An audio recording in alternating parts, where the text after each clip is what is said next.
ಮನೆಯ ಮೊದಲ ಪಾಠಶಾಲೆ ಜನನಿ, ತಾನೇ ಮೊದಲ ಗುರು ಎಂಬಂತೆ ಮಣ್ಣಿನ ಮುದ್ದೆಯಂತಿದ್ದ ನನ್ನನ್ನು ತಿದ್ದಿ ತೀಡಿ ವಿದ್ಯೆ ವಿವೇಕವನ್ನು ನೀಡಿ ನನ್ನಲ್ಲಿ ಛಲವೆಂಬ ಮೊದಲ ದಿವ್ಯ ಜ್ಯೋತಿಯನ್ನು ಬೆಳಗಿಸಿದವಳೇ ನನ್ನ ಅಮ್ಮ.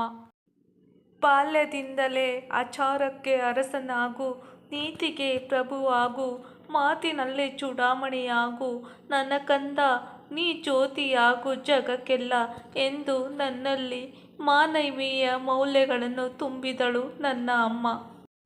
ನನ್ನೆದೆಯ ಆಳದಲ್ಲಿ ಕನಸಿನ ಬುಗ್ಗೆಗಳಿಗೆ ಬಣ್ಣ ಬಳಿದು ಛಲ ಬಿಡದ ಛಲದೇಕ ಮಲ್ಲನಂತೆ ಗುರಿ ಎಂಬ ಕುದುರೆಯ ಬೆನ್ನು ಹಟ್ಟುವಂತೆ ಮಾಡಿ ಸದಾ ನನ್ನೊಳಿತಿಗಾಗಿ ದೇವರನ್ನು ಪ್ರಾರ್ಥಿಸುವ ನನ್ನ ಪ್ರೀತಿಯ ಅಮ್ಮ.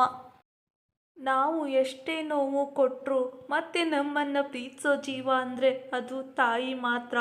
ಏಕೆಂದರೆ ಅವಳು ನಾವಿನ್ನೂ ಗರ್ಭದಲ್ಲಿರುವಾಗಲೇ ನಿರ್ಧರಿಸಿಕೊಂಡು ಬಿಟ್ಟಿರುತ್ತಾಳೆ, ನೀನು ಹುಟ್ಟುವಾಗ ಎಷ್ಟೇ ನೋವು ಕೊಟ್ಟರೂ ನಾನು ಅದರ 100 ಪಟ್ಟು ಪ್ರೀತಿ ಕೊಡ್ತೀನಿ ಅಂತ ಹೇಳ್ಕೊಂಡಿರ್ತಾರೆ. ಅಮ್ಮ ನವಮಾಸದ ನೋವನ್ನು ನುಂಗಿದವಳು, ನನ್ನ ಪ್ರತಿ ನೋವಿನಲ್ಲೂ ಕುಗ್ಗಿದವಳು, ಸಂಸಾರದ ಬಾರದಿ ಕೂಡ ನನ್ನ ಹಸಿವು ನೀಗಿಸಿದವಳು, ನನ್ನ ಸಂತೋಷದಿ ಅವಳ ಆಸೆಗಳನ್ನು ತೊರೆದವಳು. ಇದೇನು ಮಾಡದಿದ್ದರೂ ಎಲ್ಲ ದೇವರಿಗಿಂತ ಹೆಚ್ಚು ನನ್ನ ಹೆತ್ತವಳು ನಮ್ಮೆಲ್ಲರ ಒಳಿತಿಗಾಗಿ ತೇದಳು.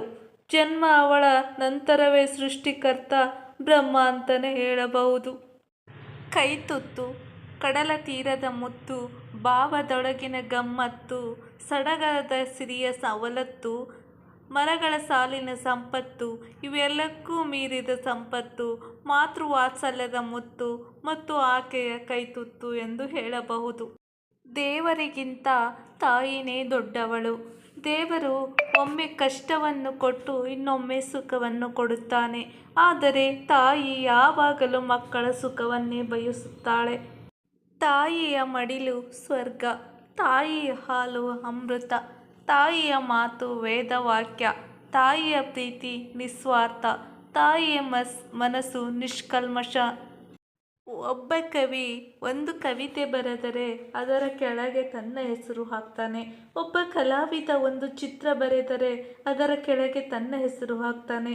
ಆದರೆ ಒಬ್ಬ ತಾಯಿ ತನ್ನ ಮಗನನ್ನು 9 ತಿಂಗಳು ಹೆತ್ತು ಹೊತ್ತು ದೊಡ್ಡವನನ್ನಾಗಿ ಮಾಡಿ ಶಾಲೆಗೆ ಸೇರಿಸುವಾಗ ಅವನ ಅಪ್ಪನ ಹೆಸರು ಬರೆಸಿದರೆ ವಿನಃ ತನ್ನ ಹೆಸರನ್ನು ಬರೆಸಲಿಲ್ಲ. ಅದಕ್ಕೆ ಹೇಳೋದು ಮದರ್ ಈಸ್ ಗ್ರೇಟ್ ಅಂತ.